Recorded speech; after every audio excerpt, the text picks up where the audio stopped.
Hezbollah chief Hasan Nasrallah की मौत का बदला ईरान ने इजराइल से ले लिया है। 1 अक्टूबर की देर रात ईरान ने इजराइल की ओर सैकड़ों मिसाइलें दाग दी। इसमें से कुछ मिसाइलें इजरायली क्षेत्रों में गिरी हैं। ईरान ने इजराइल पर कई बैलिस्टिक मिसाइलें दागी। वहीं ईरान के हमले के बाद भी इजराइल झुका नहीं है। लेबनान में हिजबुल्लाह के ठिकानों पर उसका हमला जारी है। IDF ने दक्षिण लेबनान में अपने और सैनिक भेज दिए हैं।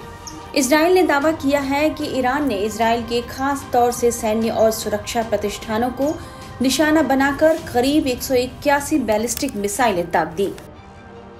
हालांकि ईरान की IRGC कमांडर इन चीफ सरदारी सलामी के मुताबिक ईरान ने 1 अक्टूबर की रात इजराइल पर 200 मिसाइलें दागी हैं।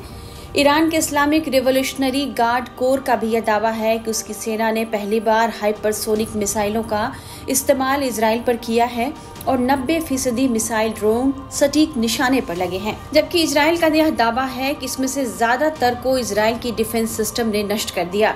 इजरायली सेना के मुताबिक ईरान की कई मिसाइलों को अपनी सेना जॉर्डन और अमेरिका की मदद से आयरन डोम ने नष्ट कर दिया है।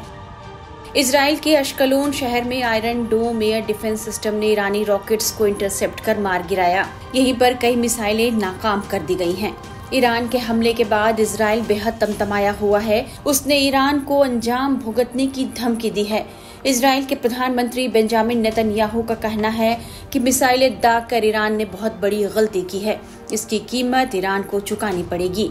उन्होंने यह भी कहा कि इजराइल पर ईरान का हमला इजराइल की वायु रक्षा प्रणाली की बदौलत विफल हो गया, जो दुनिया में सबसे उन्नत है। वहीं इजरायली सेना ने भी कह दिया है कि वह ईरान से बदला जरूर लेगा और समय और जगह वे खुद चुनेंगे। इजरायली सेना ने ट्वीट कर इस बारे में ईरान को खुली चेतावनी दी है। IDF प्रवक्ता डेनियल हागरी ने इस पर क्या कहा है, आइए आपको सुनाते हैं। Iran launched a large-scale attack of over 180 ballistic missiles directly from Iranian soil at the state of Israel. Iran ने बड़े पैमाने पर 180 मिसाइलों को लॉन्च कर हम पर हमला किया है। ये हमला सीधे ईरान की ओर से किया गया है। कुछ हमले सेंट्रल इजराइल में किए गए हैं तो कुछ हमले दक्षिण इजराइल की तरफ किए गए। ज्यादातर ईरानी रॉकेट्स को इजराइल और अमेरिका के सहयोग से इंटरसेप्ट कर मार गिराया है।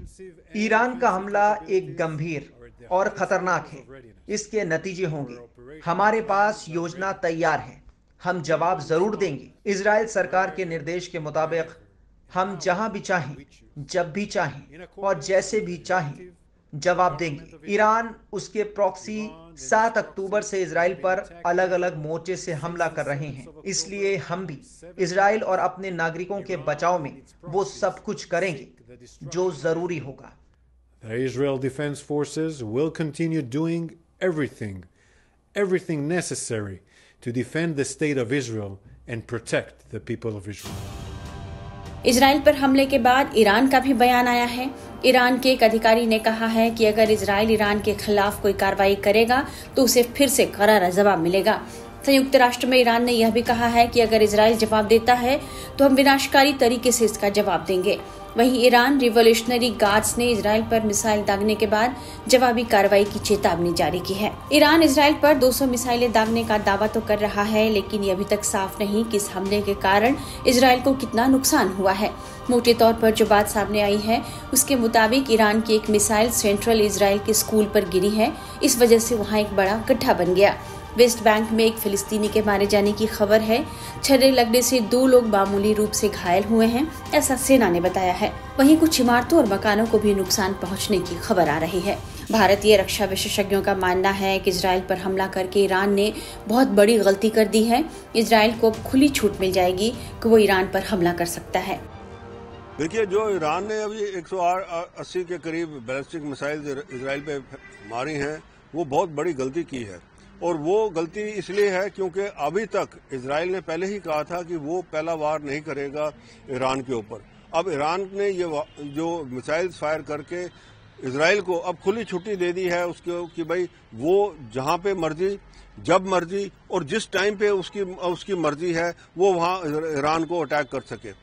ईरान बहुत ही वल्नरेबल है। उसके पोर्ट्स हैं, उसकी न्यूक्लियर फैसिलिटीज हैं, उसका इंडस्ट्रियल कॉम्प्लेक्स है, वो सारा का सारा जो है अब वो इजराइल के टारगेट में है, इजराइल की साइट्स में है। और उसका जो अटैक होगा इजराइल का, जैसे हमने देखा लेबनान के अंदर, उसने किस तरीके से हिजबुल्लाह का सारा जो काडर है, साथ में उसके जो लीडर्स हैं, उन सबको मार गिराया है किस तरीके से। और उसी तरीके से अब ईरान के ऊपर भी वो वार करेगा।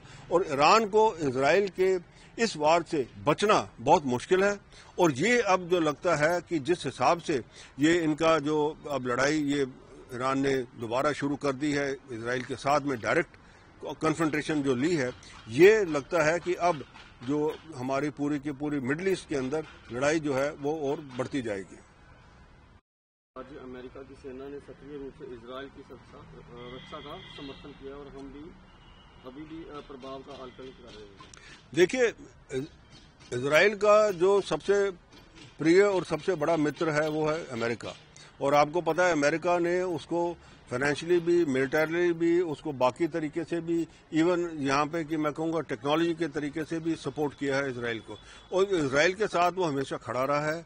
जब भी ये मिडल ईस्ट में कभी भी कोई जंग या कोई ऐसी बात हुई है, जो अमेरिका है वो इजराइल के साथ खड़ा होकर इजराइल को पूरी मदद करता रहा है। वो चाहे मिलिटरीली मदद है, चाहे वो मिसाइल्स हैं, चाहे वो उसके ड्रोन्स हैं, चाहे उसका जो ये शील्ड है जो उसने बनाया है, आयरन डोम जिसको कहते हैं, वो उसको मिसाइल से बचने के लिए, वो भी अमेरिका के जो सहयोग के साथ ही है।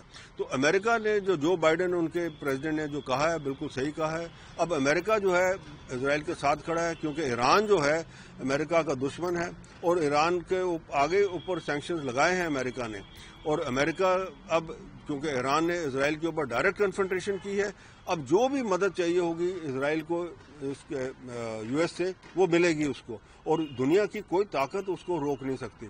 और अब लगता ये है कि अब जैसे कि हमने सोचा था कि अगर यहाँ पे ये कन्फ्रंटेशन डायरेक्ट हो जाएगी ईरान और इजराइल की, तो थर्ड वर्ल्ड वॉर होने का भी चांसेस है। क्योंकि पीछे हमने देखा रशियन प्रेसिडेंट पुतिन ने पहले इजराइल को वार्न किया कि भाई जो ग्राउंड अटैक उन्होंने किया लेबनान के ऊपर, वहां से फोर्सेस हटा लें, नहीं तो वहां नतीजा खराब होगा। तो लगता है कि अगर ये बातें और बढ़ गई, क्योंकि एक्सिस जो बना है वो है ईरान, रशिया और चीन का, और उसके अंदर अगर ये जो है खतरा ईरान के ऊपर ज्यादा मंडराया तो मेरे को लगता है कहीं पता नहीं कि रशिया और चीन भी इसके बीच में कूद जाएं और दुनिया के अंदर थर्ड वर्ल्ड वॉर शुरू हो जाए। दूसरी तरफ ईरान के हमले के बाद भी इजराइल झुकने को तैयार नहीं। लेबनान में हिजबुल्ला के ठिकानों पर उसका हमला जारी है। आईडीएफ ने दक्षिण लेबनान में और सैनिक भेजे हैं। साथ ही 2 दर्जन गांव के निवासियों को गांव खाली करने की चेतावनी भी जारी की है। आईडीएफ के अरबी भाषा के प्रवक्ता कर्नल अविचाय अद्राई ने एक्स पर अपने एक बयान में कहा है, हिजबुल्लाह की गतिविधि आईडीएफ को इसके खिलाफ कार्रवाई करने के लिए मजबूर करती है। आईडीएफ आपको नुकसान नहीं पहुंचाना चाहता। अपनी सुरक्षा के लिए आपको तुरंत अपने घर खाली करने होंगे। जो कोई भी हिजबुल्लाह कार्यकर्ताओं के या उनके हथियार के करीब है, वो खुद को जोखिम में डाल रहे हैं। हिजबुल्ला चीफ नसरुल्लाह और उसके टॉप कमांडर्स को मौत की नींद सुलाने के बाद भी इजराइल की सेना 1 अक्टूबर को लेबनान में दाखिल हो गई। इजराइल डिफेंस फोर्स ने लेबनान में जमीन पर सैन्य ऑपरेशन की घोषणा की है।